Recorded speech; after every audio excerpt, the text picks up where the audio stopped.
If you want to get in on the action, we want to hear from you. Email us at faderoutemail@gmail.com with your questions, comments, picks, segment suggestions, you name it. We want to hear from you. We're on Instagram too. Slide in our DMs at Fade Route Podcast. Get at us.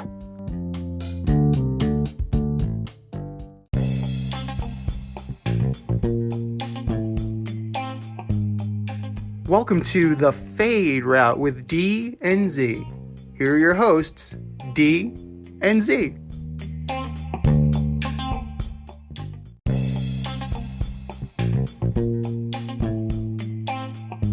Welcome everybody to this week's episode of the Fade Route with D and Z. I am Z, and another week has come and gone in the sports world. You can say it's gone up in smoke. And speaking of smoke, the NBA broke the news today that it will not be testing for marijuana this season. They will only be testing for performance-enhancing drugs based on what occurred in the bubble. We had a lot of players openly discussing their depression at being in the bubble, and I can understand that, but at the same time, yeah, I don't like it. I've never been a drug guy. I never will be a drug guy. And I think this is just a slippery slope. There's that old white guy trope. It's a slippery slope. But you know what? I can't get off of that. And here he is. I've known this guy since our days on Carousel Shoes, flight crew through and through, the last QB in St. John's history. What's up, D? How's it going, man? Hey, man. I've never been a drug guy either. And I think the NBA is really opening themselves up to liability here. You can definitely have, driving under the influence issues occur because of this. Yeah. And, ultimately you're responsible for your workforce. I know that it's illegal in some parts of the country, but in other parts it's not. And if this was ever to come in front of a judge or jury or grand court, the question's going to be asked, at one point you randomly tested for this and then you stopped. Can you tell us why? Right, and you put Adam Silver on the stand, you make him take an oath. What's he going to say? That right. I want to be buddies with the players, so I let them skate on this? That's pretty much what the answer would be, right? Because if you think back to Bud Selig, I remember when he was on, the stand, and they were asking him, performance-enhancing drugs of this kind were illegal in baseball. And it seems like you either knew about it or you didn't want to know about it. Explain, right. And he was fumbling for words. Kind of embarrassing as the commissioner. No, it is pretty embarrassing. And, marijuana isn't a performance-enhancing drug. Yeah, I understand that. But at the same time, it does slow your reaction time, and it will impact your performance. It might impact your performance for the negative, but I guess it remains to be seen. But it does kind of intersect with a little bit of politics, as I know that Portland has pretty much decriminalized most drugs. So it's right. One of those things that are guys going to start running to sign on with the Portland Trailblazers now, or what's the deal? Right, and then it all starts with this, right? And does it open it up to, okay, we're not going to test for this anymore. Okay, we're not going to test for that. You're going to have to draw the line somewhere. But right.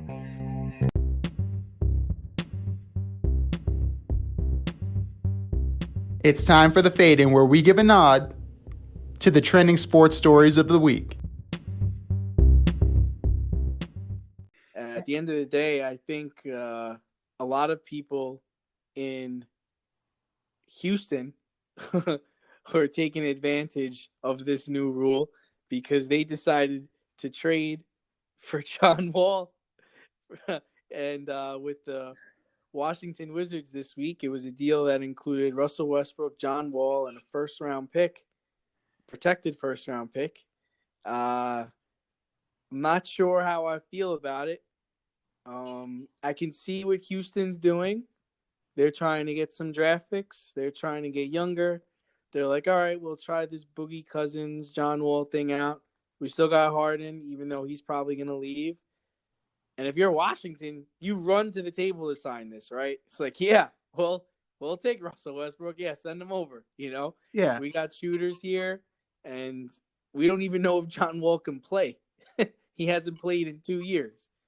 So you're telling me that I can trade my one-legged point guard for a two-legged point guard and a draft pick? Where do I sign up for this? Sign it. Yeah. I am like, if I am the Wizards, I am totally in on this. And I made my team infinitely better because Russell Westbrook rarely, if ever, gets hurt.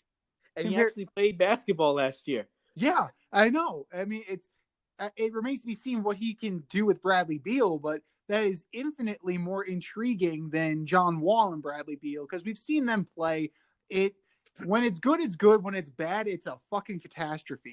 So I guess my question would be: is who called who? Did the Wizards call the Rockets, or the Rockets call the Wizards? That's a wonderful question. I'm wondering if the Rockets called and the Wizards are like, I think I'm being prank called here. somebody in Houston's pretending like they want to trade me Westbrook, and this can't be real.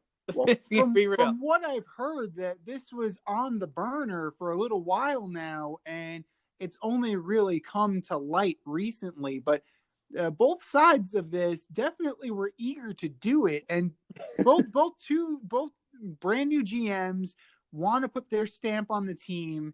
And I get that from a GM standpoint, but at the same time, if I'm Houston, I get the feeling I got fleeced. Like, this is Brody Van Wagenen all over again with the Mariners.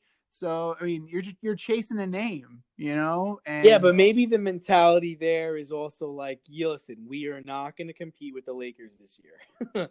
We don't have a chance. So let's dump this salary. Let's dump this player. Let's get something for it.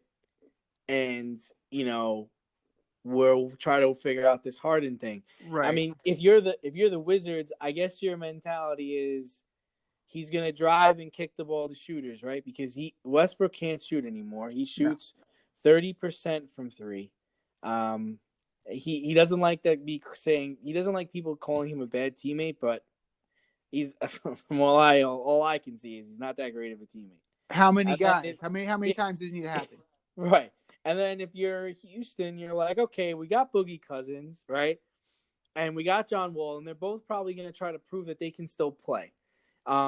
We could compete for an 8th spot or a 7th spot and see where it goes from there. And maybe also the mentality is maybe we can talk Boogie and John into talking to James and getting him to stay.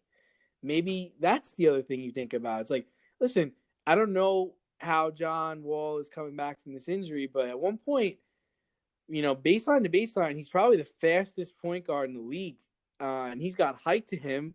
He's not that great of a shooter, but he can pass the basketball and he can deliver the ball. So if you're Harden, you're like, all right, well, I got somebody who can get me the ball, so I don't got to take up the ball anymore, and I got someone who can grab some rebounds down low. So maybe that's the mentality there. But outside of that, this deal doesn't make a whole lot of sense to me. I don't really get it. Well, you're alleviating one headache, so I get that if you're the Houston Rockets. You try and put some pieces around James Harden to the point where maybe he would decide to stay. But bringing in the 2010 Kentucky Wildcats is probably not going to do it. It's basically what they're doing. That was 10 years ago, man. Yeah. And they're both coming off bad injuries, bad. They might not even be able to play the 50 games or whatever games that are slated right now. Right. And, talking about games that are slated, we opened up talking about the NBA because the NBA season is 2 weeks away or 3 weeks away, essentially. They have games opening up on the 22nd, the 24th, I believe, and also Christmas, whole slate of games. Is there a particular game that you're looking forward to or that you're excited about? Well, let's start with opening night. You start off very strong with Golden State at Brooklyn. Yes, Klay Thompson is not there, but the rest of the guys are. The rest of the cast of characters are going to suit up and they're going to play that game. And this is put up or shut up time for Kyrie and Kevin Durant. Yes, it's one game, but the lights are going to be only on them. It's going to be the brightest stage they'll be on unless they make the NBA Finals.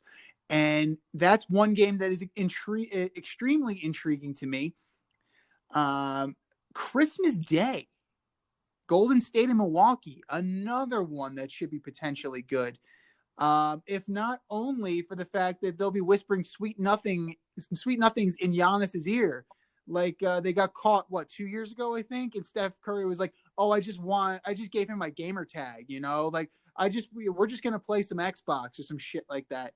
But like from a game standpoint, from a competition standpoint, I'm looking forward to that one. And I'm also looking forward to Dallas at the Lakers. You have Luka Doncic going up against LeBron. With Anthony Davis, he's back in the fold. He signed that max contract. And, I want to see what the Lakers have because they cleared out the cupboard and they put a bunch of new guys in.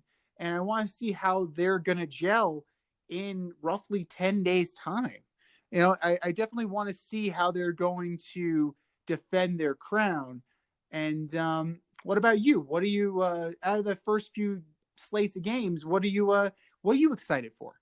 Well, it's pretty crazy because when you think about it, they just had the NBA draft. Like these rookies, just got into camp and just started playing. Yeah. But I'm gonna agree with you. I'm really looking forward to the Nets and Golden State for a couple of reasons. Right, Durant is coming back for the first time.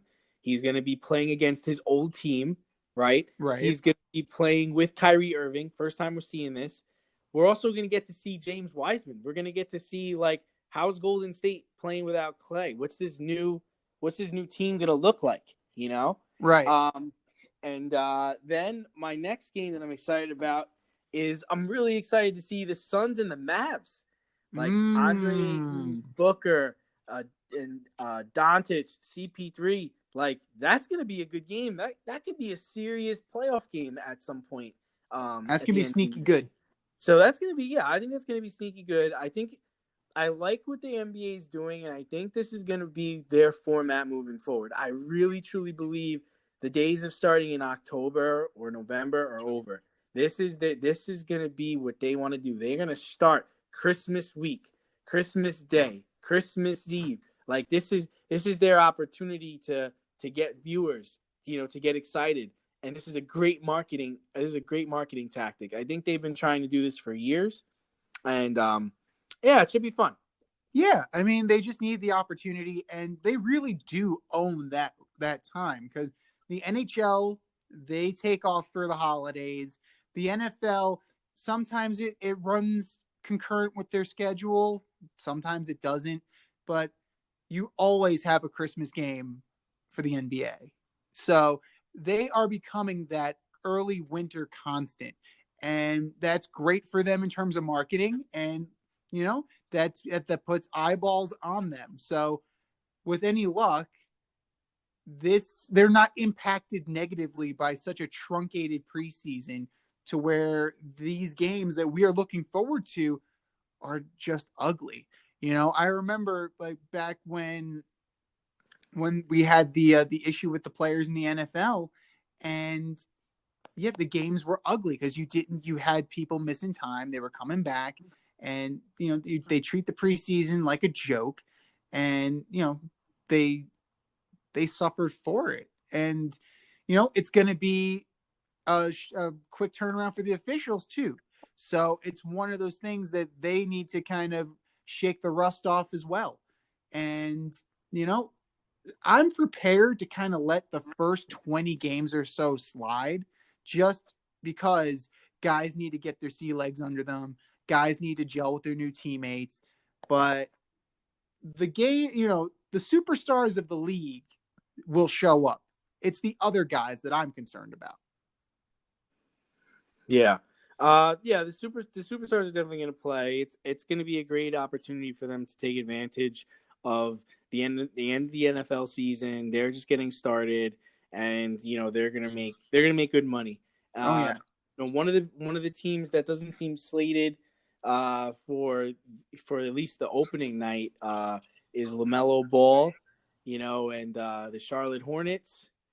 But the question is, who's the best Ball brother? Is it LaMelo? Is it Lonzo? Or is it LiAngelo? Who's your favorite Ball? Well, right now we only have 2 balls, so I think we should probably focus on the 2 balls that we know about. The other one is, I believe, is he in Australia or Lithuania? Like, where in the world is Carmen Sandiego with this guy? So I'm focusing on the 2 guys that we are going to see right now. I don't know what LaMelo Ball is going to be, especially in Charlotte. I love Lonzo Ball coming off the bench in New Orleans, being that backup point guard, helping out with Zion Williamson. And he drastically improved. So he definitely has the upward trajectory, and he's in a great situation. LiAngelo Ball, supposedly he's the best of the bunch, but until you get to the NBA and prove it, I am not prepared to be excited by that ball. Maybe it's your ball. I just don't want it. So I'm going to stick with Lonzo because he has the inside track in terms of team and experience. Well, my whole thing is this: is like I'm gonna guess it's gonna be LaMelo Ball, and the reason why I say this is because he doesn't have any college experience. And he was taken with the 3rd overall pick by the Hornets. I'm curious to see how that's going to translate into the NBA. We know what Lonzo is, okay? We know what Lonzo is. Like, Lonzo was a good college player, but as far as a professional, he's just like average. I mean, he's averaging 10 and 6. He's a borderline D-League player as a point guard at this point, right? Yeah. I mean, yeah, he's on a good team, but let's be real. Ingram is probably the first option on that team. Zion's probably the second. He's just going to distribute the ball. So that's my order. I think LiAngelo is like in the G League right now. He's trying to work his way up through, I think, the Pistons organization. But for me, I'm looking forward to seeing LaMelo. I already know what Lonzo is. And you know what? I had high hopes for Lonzo. I thought he was going to be the next Jason Kidd. I really did. He really reminded me of Jason. Lonzo really reminded me of Jason Kidd, the way he was able to deliver the basketball. He wasn't that great of a shooter, but he was a confident shooter, and he could go to the basket. But nothing like that has come to the NBA. I mean, if you think about it, he was on the Lakers, and LeBron was like, "Yeah, we need to get this kid out of here. Like, this isn't." This guy's like, he's watching me. He's watching me play the whole time. Yeah. That's for you, LiAngelo. Where in the world is Carmen Sandiego? I agree with you that, LaMelo has the least amount of ceiling because he was playing overseas professionally. He's been playing there longer. But, I don't discount the college experience for Lonzo. And, he's still young, and I think that he has a chance to grow. All these guys have a chance to grow. And it really does depend on their situation. Granted, LeBron. I can't see him coming into the league and being worse than Lonzo. No, I mean, yeah, most likely because he's going to get a significant amount of playing time in Charlotte. So yeah. I mean, he looks quicker. He was a 3rd overall pick. Like, he's explosive and he drives to the basket. Maybe we're not seeing something, but I mean, if you're their father, you've got to be more excited about the new kid that's in. You already know what the D-League player is, and you already know what Lonzo is. Like, you can't imagine that all of a sudden overnight Lonzo's going to be averaging 17 and 8. right? Right. Like, he's not going to go up 7 points and go up 2 assists. That's just not going to happen. If anything, he has a chance to get worse, go down maybe 2 points, maybe go down 2 assists, and then what are you doing here? Why are we paying you? We could get anybody. You could go play point guard for that matter. Well, I don't know about that with my 2 bad knees, but I could definitely give it a shot. Anyway, speaking of giving it a shot, the Yankees are giving Gary Sanchez one more shot. He was tendered a contract. He was arbitration eligible, and there was some controversy about whether or not the Yankees were going to give him that arbitration deal. And frankly, I think it was a mistake. I see him as a defensive liability. He's not the hitter he once was. And for the amount of power that he gives you, he doesn't give you a lot of durability either. He's only maxed out at 120 games. And this is extremely risky for the New York Yankees. Well, okay. I'm going to probably cede most of my time to you on this because you are, the catcher and you are the pro. But the only thing I would ask you is, as far as his batting going down, are you just basing that off of last year? Like, what are you really basing that off of? Because he's had decent numbers for a catcher, right? Like, the only issue I have, I don't like Gary Sanchez. I don't think he's that good of a player. I actually don't even think he's that good of a hitter. But where are the Yankees going to get a guy that bats 230, 220 and hits 20 to 30 bombs? I don't think that exists, right? I don't think there's a better option for them. And we talked about this, earlier in the week when this was happening. And, you mentioned Yadier Molina. It's like, yeah, Yadier Molina is good, but are you really going to sign a 38-year-old catcher? And what are you really signing him to? To make Gary better?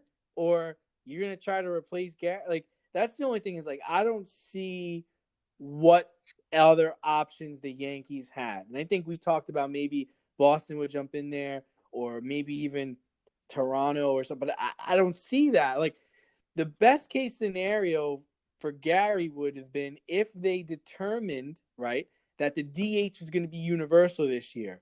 Because at that point, there are National League teams that would be interested in him, right? Yeah. And I don't think he's a catcher. Maybe you move him to first, but the Yankees really need to consider, right? They need to consider going to get Didi Gregorius back, right? They need to move Gleiber back to second, and they need to re-sign LeMahieu. I don't know if they have done that yet, but not yet. No. Yeah, that's what they need to do. This guy, I think they did it because they didn't have any other option. Because what are we going to do? Like, we're not going to get this kind of production anywhere else. Because 2 years ago, I'm looking at his numbers now, he's batting 232, 34 home runs, 77 RBIs. Year before that was terrible. He was batting 186. Year before that, though, 278, 33 home runs. So, if anything, he had a bad COVID season, but then that should mean he's due, right? He's due for a good year. And he's only 28 years old. But I don't know. What are your thoughts? I don't like him defensively. The pitchers don't like throwing to him. No, that's terrible. He cannot block a ball in the dirt. He cannot get a ball over his head. He's constantly getting crossed up, which is crazy because he's the one putting down the fingers, and he's getting crossed up. I forgot. Oh shit! Is it? Oh, one is fastball. Whoops! That's whoosh it. But did he cost them any games last year? He didn't cost them any games, but he also didn't do much in the way of making. He was a negative 0.5 WAR. I'm not a big WAR guy, so that's a net zero. So we're just going to call him a net zero. And as far as his statistics go, a batting average is an overrated statistic. We know that, sabermetrics is definitely going to give you a truer story. He's only getting on base for his career an average of 320. It's his on-base percentage. It's not great. It's okay. His OPS is good though. His His OPS is 823. His slugging percentage career is 502. The numbers, they paint a. It's not bad. It's not bad. Right? Come on, it's not bad. It's not bad. And what he cost him last year? I think he cost him $5 million last year. I don't even really know. But I'm just trying to say that they could do worse, and I don't see a better option for them. So in that situation, I get why they tendered it. I wouldn't have. No. That's a personal thing, though. It's not. I'm not basing that off of his average or what he's, who he is. It's just me. I think, it's heads or tails. I think if you had a more financially strapped team or a team maybe that had a little bit more depth, they might go in another direction. To me, he's a dime a dozen player. Yeah. And that's not the way he came up. When he came up, it was like, oh man, this guy, he's going to redefine the catching position for the New York Yankees. And in the first 2 seasons, you really couldn't get a fastball by this guy. He was slapping everything hard, and he was on everything. And then they get Stanton, and it's like, okay, we got Stanton, Judge, Sanchez, yeah. But now it's like, all right, we got Judge. All right, we could do it, Stanton. Oh, then we got Sanchez. That's the mentality of the other team now. Slider right? in the dirt, strike 3. Slider in the dirt, strike 3. Slider in the dirt, strike 3. That's it. It's a thoroughly undisciplined team. That one had some quick. Yes, they're just trying to jack the. It's 3 redundant bats. That's the problem. I think the other thing they need to They're very. That's another good point. Is they're very right-handed dominant, and you gotta throw Stanton out in the field.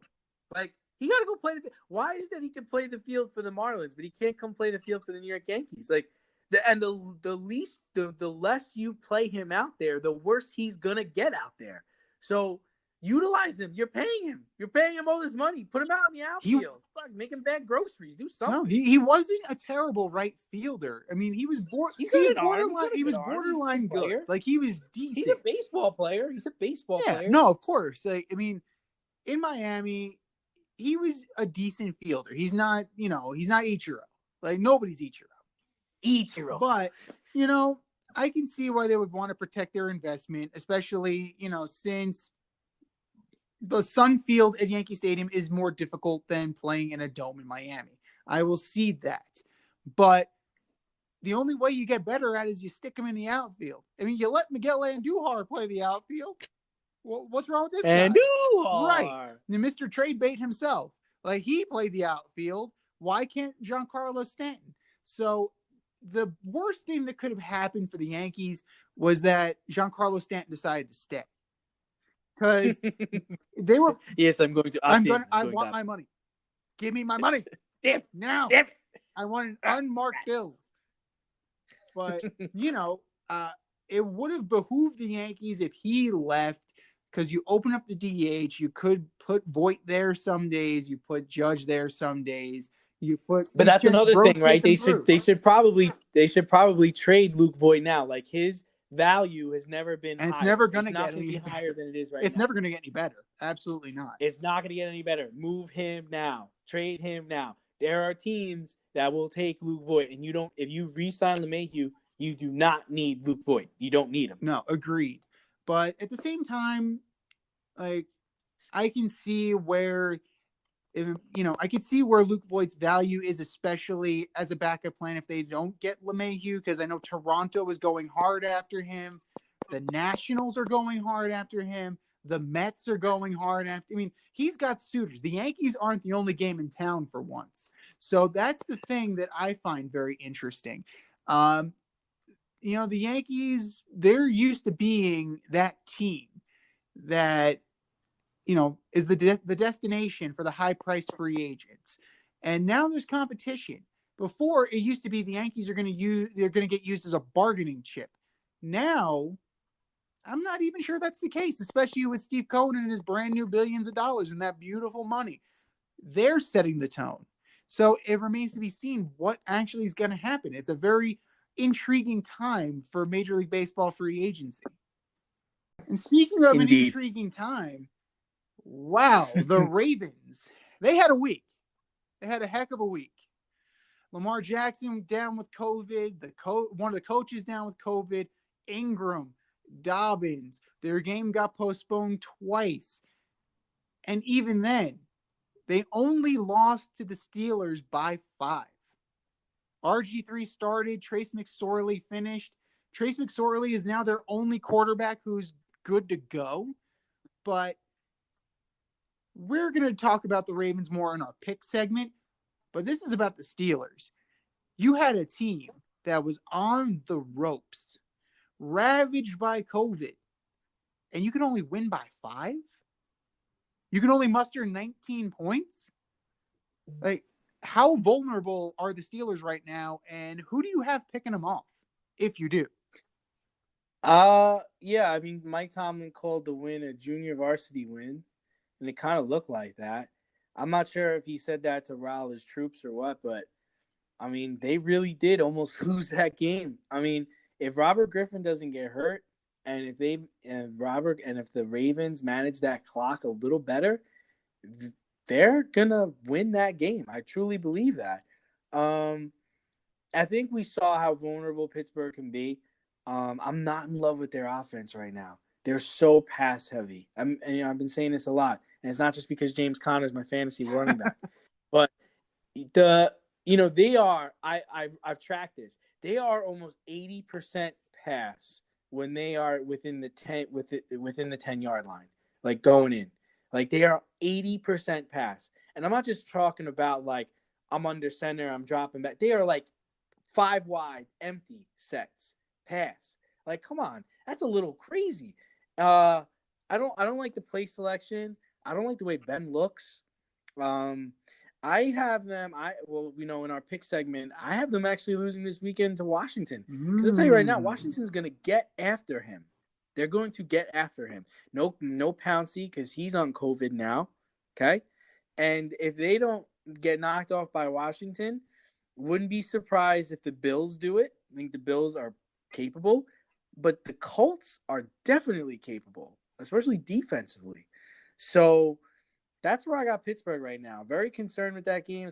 I know their schedule was crazy, and they don't like to make excuses anyway, but that should have been a slap down, and it wasn't. It was the Ravens ran the ball.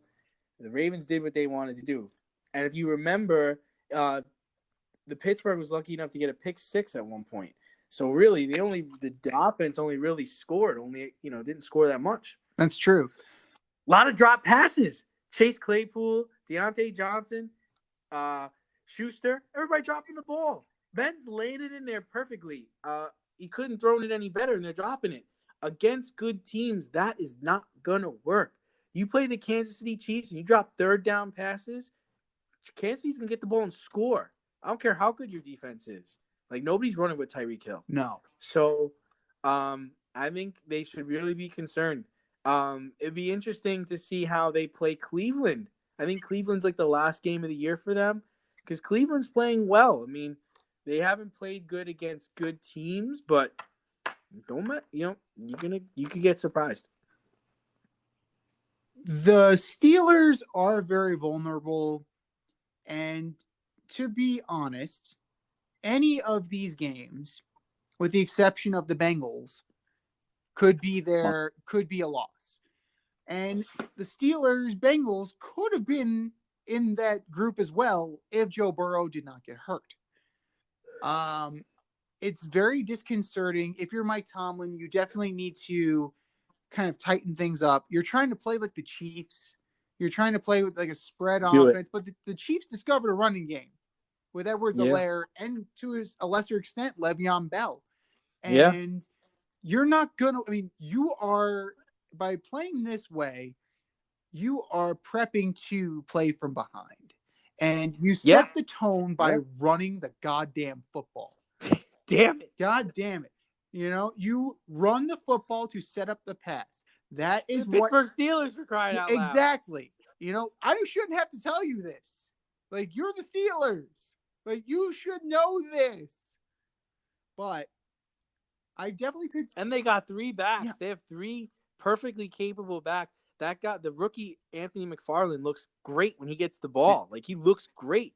and then you have Connor, and then you have Jalen Sam. You have guys. Jalen Sam was yeah. another guy. Yeah, That's the thing. You have talent. Use it. Use it or lose it. And Snell. That's right. You have Snell's Benny very Snell. good. You're 40. He's good. You're 40. Good player. So to not establish the run or to not incorporate the run more is definitely going to bite them in the ass at some point. Unless they change their exactly. ways. I could see the Washington football team. I almost said it. No, nothing's going in the swear jar this week. The football team could definitely do it. I'm not as bold to say that, but the Bills, the Steelers, and that Browns game, to me, the Browns game really depends on whether or not the Steelers have something to play for. If they have run the table and they've clinched the division, they've clinched a playoff spot, I could see them just kind of laying down for that one and, not starting Ben, getting ready for the playoffs. I can definitely see that one being, get them getting picked off if that particular situation occurs. Well, just taking into consideration the nature of the division, they're going to have to play all their games, right? Because the Browns are 8-3, right? Yeah. And then the Ravens, they may be 6-5 or 6-6, whatever they are, but they're getting Lamar back. They're going to be trying to get a wild card spot. They're going to play. Everyone in that division is going to play until the very end. But another team that got struck with COVID over the last 2 weeks was the Denver Broncos. Oh, Denver Broncos. Who were so careless that they let all their quarterbacks just fraternize with one another without masks on, so they were all deemed ineligible for the game this past weekend. In your opinion, how should the NFL come down on the Broncos, or have they done that already? Well, let's go through the whole situation. So Jeff Driscoll introduced COVID into the quarterback room. So if we're going to talk about Typhoid Mary is Jeff Driscoll. Hey, guys. What's going on? Hey, nice. It's great to see you.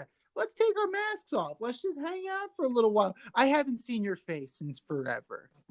So you're doing you're doing your tape study and you let your guard down. You let the protocol slip and Bortles goes down and Locke goes down and Rippon goes down and Driscoll goes down. They wanted to sign their quality control coach, a former quarterback, Matt Calabrese from Long Island. And I'm not just saying this that they should have done this because he's a Paisan from Long Island. He had more command of the offense than anybody, maybe even more than some of the guys that were in the room studying film. The league decided against that and also told them that they would not be moving the game, unlike the Ravens game, because this was the fault of their own. This was not an issue where protocols were followed and yet COVID still made its way in. No, the Broncos were lax in their protocols to the point where they had to start Kendall Hinton at quarterback. Who? Exactly. 1-9, 2 picks. Congratulations. You're going to be a trivia question someday. And honestly, I think they've probably come down as hard as they're going to come down. And that is, this is the warning to the rest of the league. Straighten up and fly right, because we're not going to take this shit. Don't fuck with us. We're serious. Don't fuck with Goodell. Don't fuck with the Raj. I'll make you play with 11 players. Don't make me. I'll turn this bus around. That's right. Your field trip. Just jerk the wheel into a goddamn bridge and bang. No, I think they got their punishment already. I don't think that NFL needs to do anything else to them. They had to start a practice squad wide receiver at quarterback who went 1 for 9 for 13 yards and threw 2 interceptions. I think they got the point. I would hope so. Let's put it that way, because if you are that thick-headed to the point where you're still doing this afterwards, I mean, the Raiders got fined at this point, I think over $1 million for lax COVID protocol adherence. But they don't have all those people, they didn't have to embarrass themselves on True. TV. So, I mean, if you were like CBS or Fox, I think CBS had that game, you're not happy. No, nor should you be. But you're not happy. At the same time, like, all right, hitting them in the wallet didn't work. Maybe the public humiliation will. I mean, at that point, if public humiliation doesn't work, I mean, what are you doing at that point? What do you have? But this all stems from their coach too. I don't think he's really like a head coach kind of guy. Yeah. Fangio, I think that also stems from him. You got to just be smart about the situation and everything that's going on. And the fact that you had to lean on a practice squad wide receiver to play quarterback, it's a little embarrassing. Like, if anything, I actually thought they should have went with Royce Freeman, who was a running back on their team, and he's also an emergency quarterback. I think it would have been better to put him back there because at least he knows the plays. Right. Like, I mean, now you know how hard it is to play quarterback in the NFL because a guy who can throw, he can't just step on the field and play flag football here. You go left, you go right, you go up, you go down. There's so much to it, and the play calling and timing routes. And I saw some of his passes, and I felt bad for him. I mean, good for him because let me tell you, if they were trying to sign me up from the practice squad, I'd be like, you better pay me. Yeah. Or you're going to pay me. I'm not going to just make the minimum for this game. Oh, no. No, absolutely not. I'm going to, like you said, I'm going to be a trivia question. I'm going to go out there and embarrass myself. No. You're setting me. I'm buying a house with whatever you're going to give me. It's got to be $225, $250. That's it, man. Easy. That's where we're starting. But yeah, I mean, it definitely falls on Vic. And I'm going to be on this team for the rest of the season. I ain't getting cut. How about that? That's a strong bargaining chip there. But it definitely falls on Vic Fangio because as the head coach, you need to have that. You have to have your finger on the pulse of your team. So that means that you got to have eyes in the room. It's like, put your fucking mask on. What are you doing? Hey, you, your nose up. But I'm not saying it's a fireable offense, but he was already on the chopping block to begin with.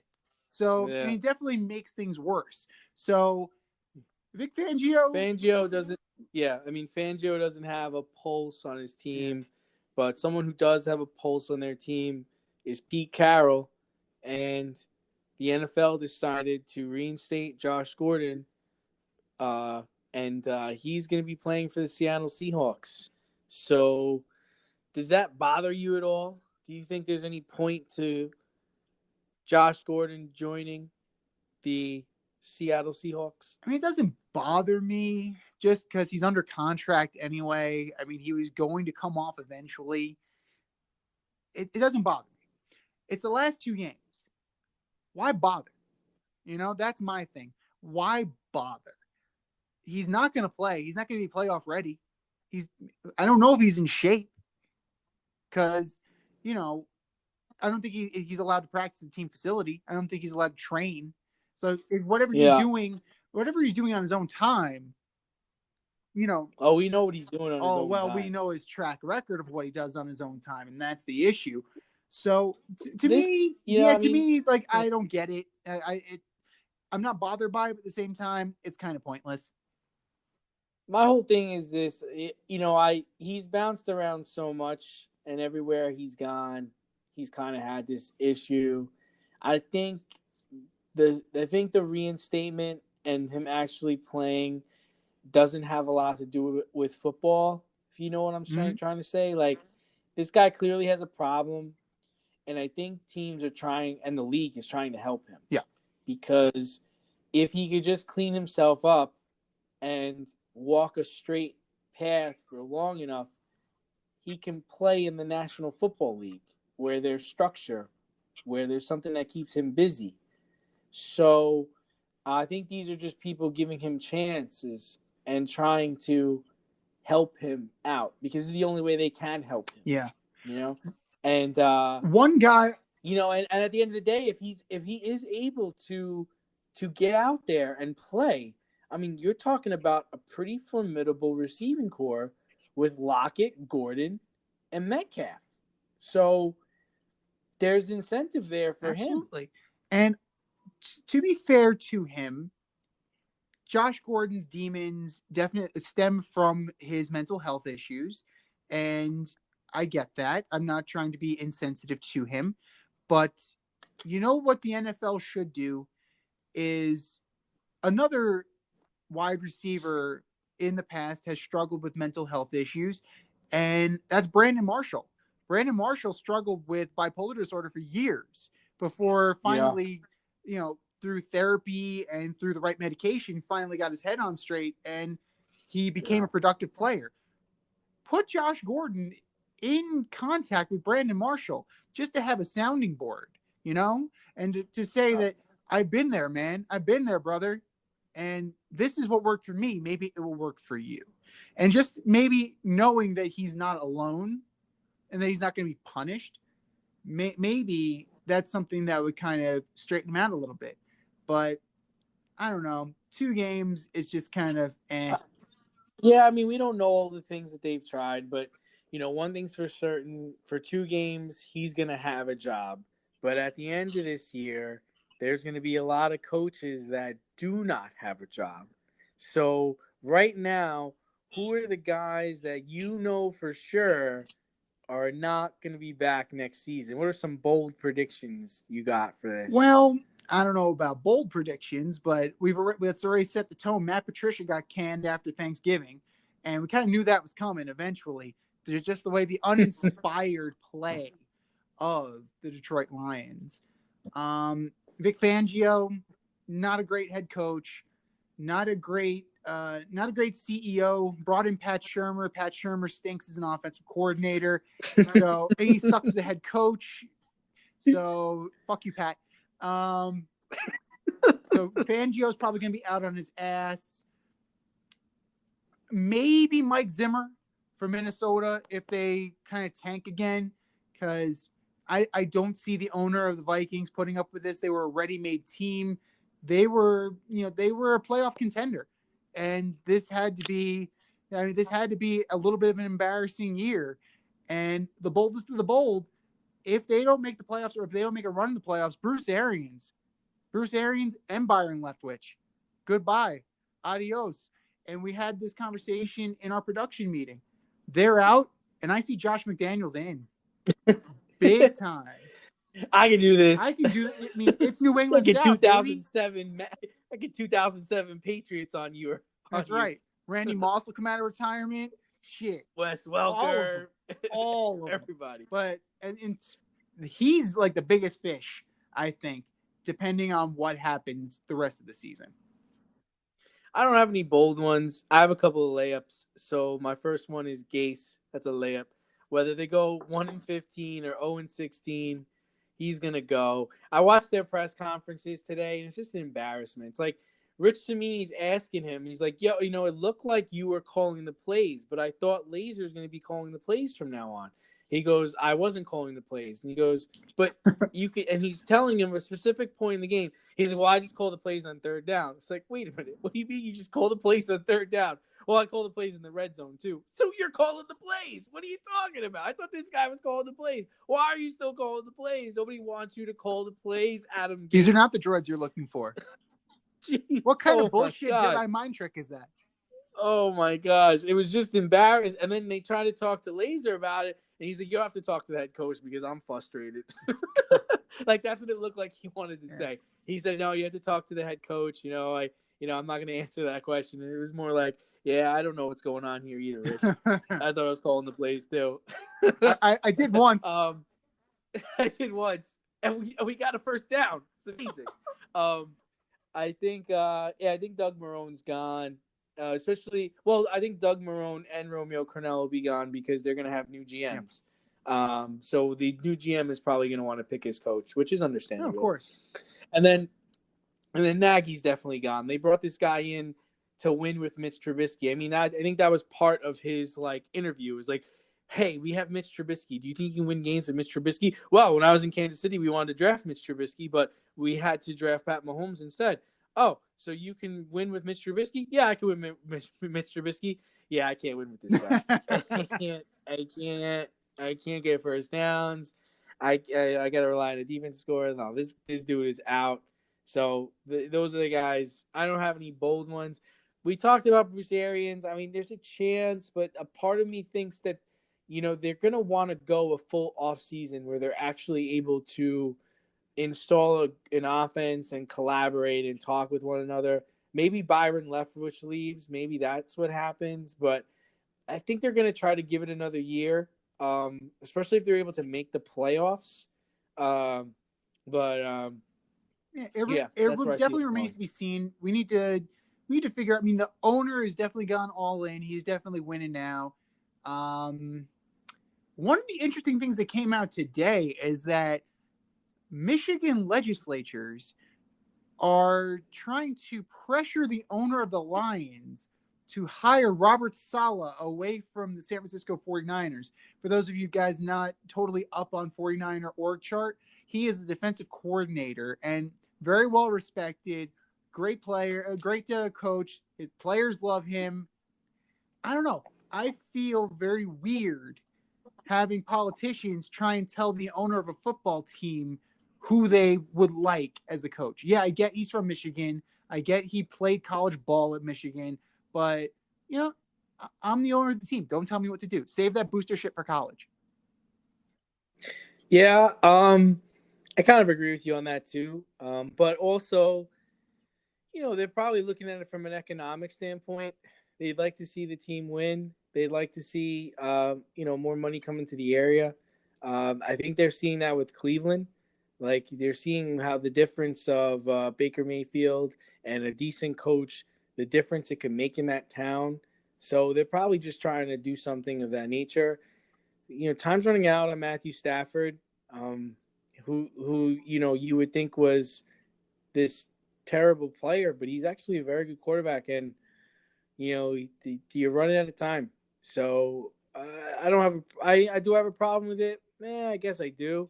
It should leave it to the owner to decide and let him run his team. But I can see where the politicians are coming from. Yeah. Especially if they feel like the owner owes them something. Well, yeah. I mean, we don't know the funding situation, how much money they put up in order to get Ford Field. So I get it. Like that thing, right? Yeah. So it's just like, we kind of owe you one. But it's not like Green Bay. Green Bay, which owns the team, the city owns the team.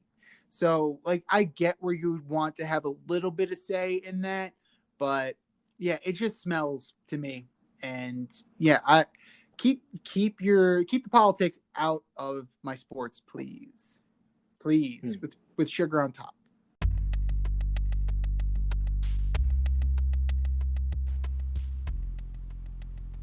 Order up. All right, guys. So we are going to pick our order for the best NFL duo. Now, that's purposely vague. So, we can kind of pick anybody. Offense, defense. Like, we can definitely coaches. Players. Yeah. I mean, it's definitely open to interpretation. You can't use Fangio and Shermer, though. Just so you know. Fuck you, Pat. I know where you live. I know where he works. I know you work. Right. I know where You're you right work. Off my train line. I know where you work. All right. So, top 5. Who are your top 5 best NFL duos? All right. So, starting with 5, I've got a good one. I actually have Nick Chubb and Kareem Hunt, because right now they're number 1 in the league in rushing at 161 yards per game. That is pretty stellar for that duo in Cleveland when they have to play games against teams like the Steelers and teams like the Ravens. My number 4 is new to the scene. It's Justin Herbert and Keenan Allen. Justin Herbert may just win Rookie of the Year this year, and he was Rookie of the Month last month. In one game, they combined on 16 catches for 145 yards. That is a lot, and that's catches. There were probably at least 4 or 5 more targets there. Number 3, really just not a hard one here. It's Pat Mahomes and Tyreek Hill, who in one quarter last week had 200 yards together with 3 touchdowns. That was a slaughter. Game was over, and my fantasy week was over because I was playing against Tyreek Hill.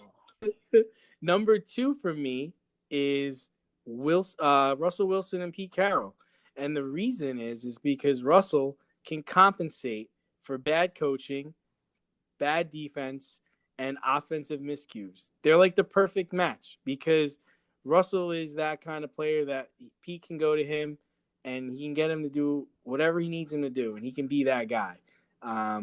So I really think that they're the second best duo in the NFL right now.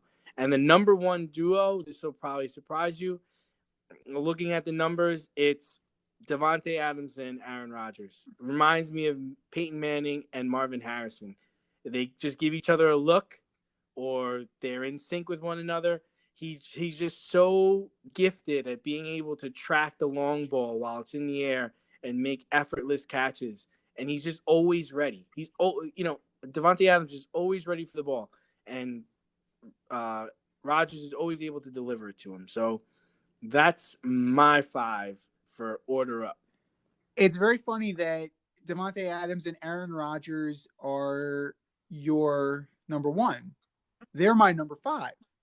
Just from they have amazing chemistry together, and Rodgers always knows where he is on the field. He can always count on Adams catching the ball, and that's definitely, that's what you want in your number 1 stud receiver. I know where you are. I can get the ball to you, and I can trust you. And at this point, he's the safety net. Number 4 for me, just based on recent performance and, again, chemistry, Russell Wilson and DK Metcalf. That is a combination that's going to haunt the league for years to come. And it's definitely something that you can take him out of the game. You can take Russell Wilson out of the game, but DK Metcalf's still going to get hits. It's kind of crazy. Russell Wilson, even those games where he was terrible, he's throwing picks all over the field, Metcalf was still getting his targets, still getting his catches, still getting his yards. So production-wise, that's still pretty stellar. Number 3, based on this year, just because he's a rookie and it's impressive to me that he has such great chemistry, Ben Roethlisberger and Chase Claypool. You have Juju on that team. Juju has gone really downhill in the past few years. When Antonio Brown was there, Juju went off, and it slowly but surely declined. But Claypool this year has certainly picked up that slack, and it's been amazing what he's been able to do. Number 2, Derrick Henry and the Titans offensive line. He's trucking guys. You can drive, speaking of trucks, you can drive a truck through the holes that they are providing him, and he might run this thing to an MVP. He's having that good of a year. And number 1, it's close. I wish it was more than duo, because you really could put any of these guys in there. It's Pat Mahomes, and take your pick. Andy Reid, Tyreek Hill, or Travis Kelce. But I'm going to go with Andy Reid. They seem to be so in sync, so simpatico, that they know exactly what the other one wants to do. Again, to the chemistry point. Andy Reid has coached Patrick Mahomes to the point where they can almost finish each other's sentences. And to have that extension of the coaching staff on the field is invaluable. So there we go, guys. Our top 5 ordered up for you. Agree? Disagree? Want to share your top 5? Hit us up. DM us at Fade Route Podcast, or email us at faderoutemail@gmail.com.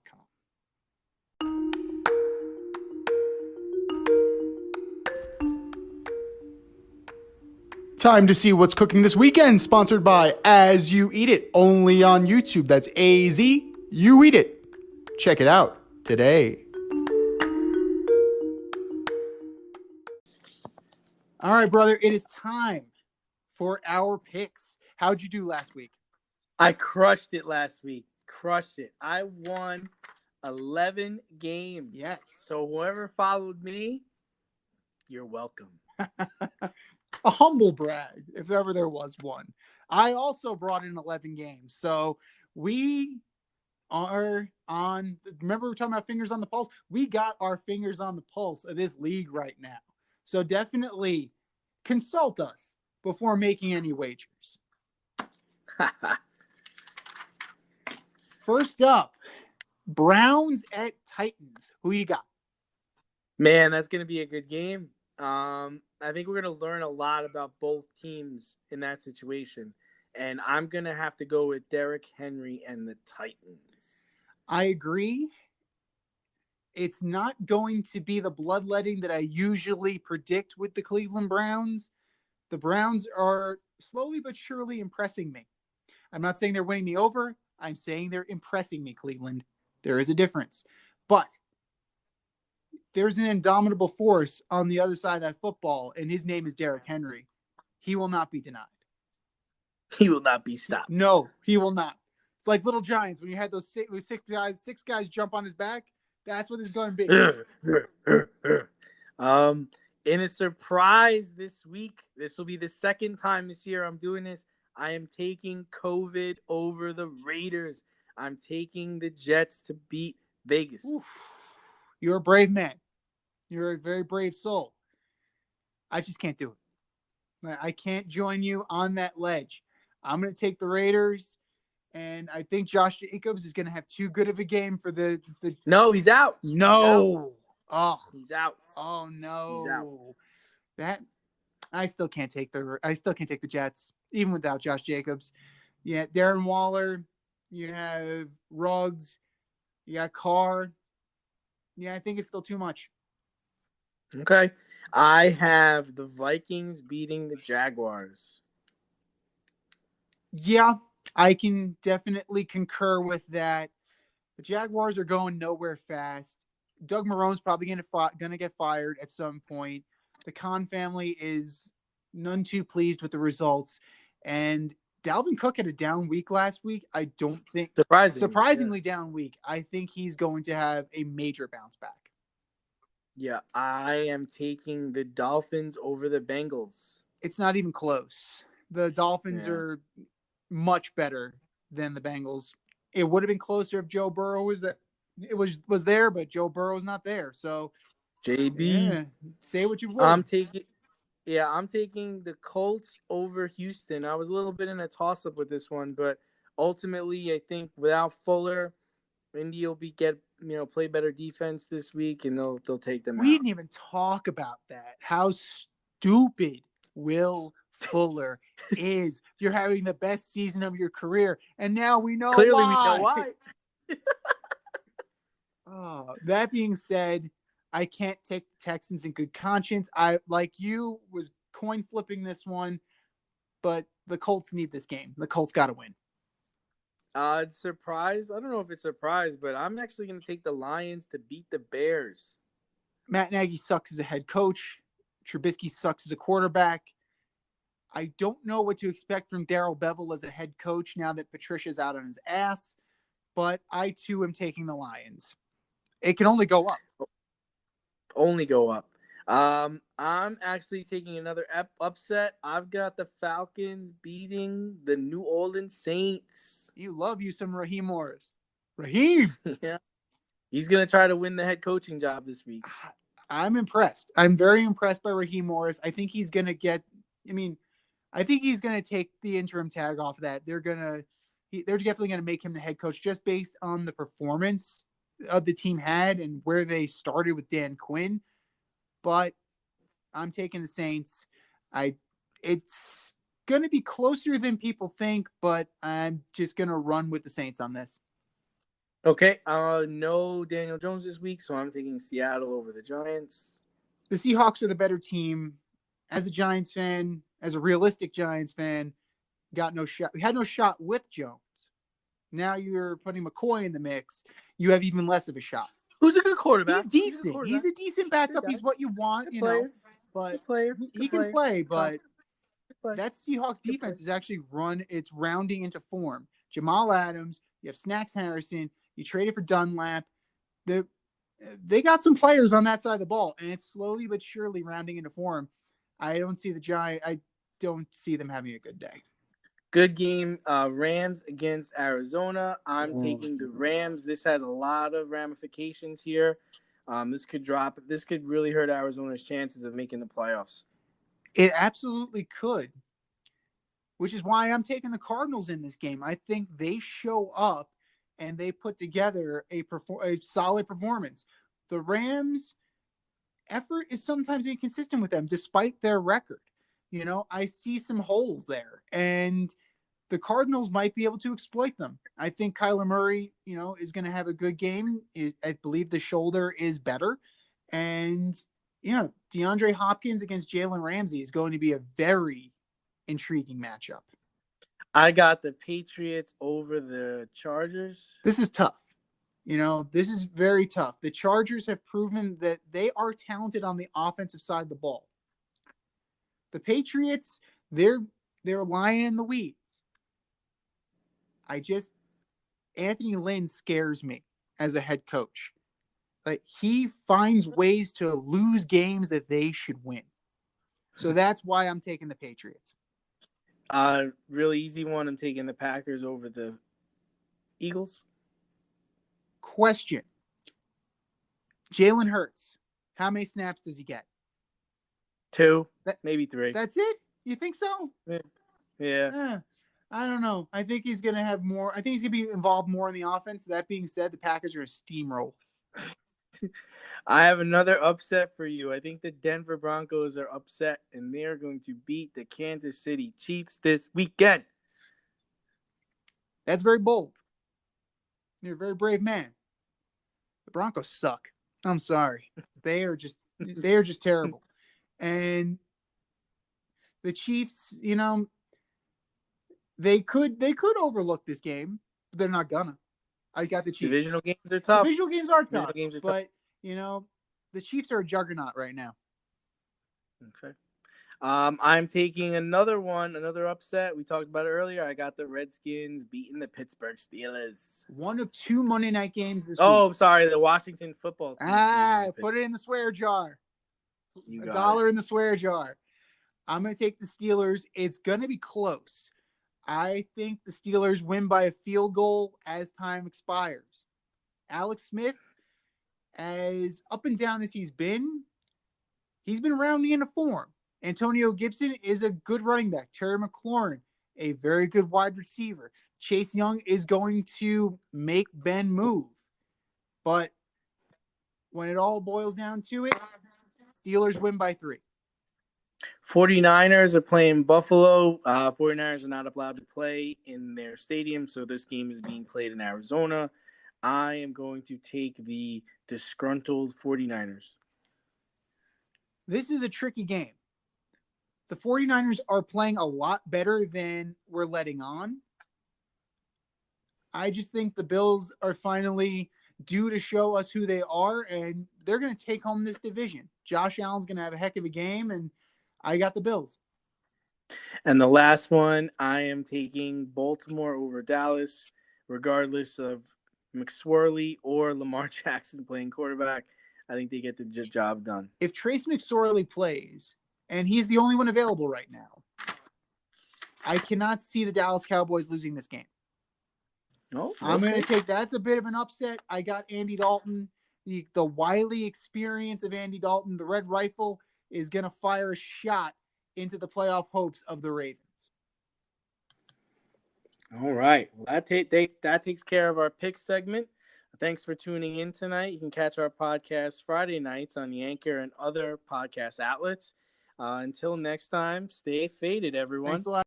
Thanks for listening to this episode of our podcast. If you like what you heard and want to hear more, be sure to like and subscribe on your favorite podcast platform. Rate us 5 stars, leave us a review, turn on subscription notifications, and tell your friends. Spread the word, spread it wide.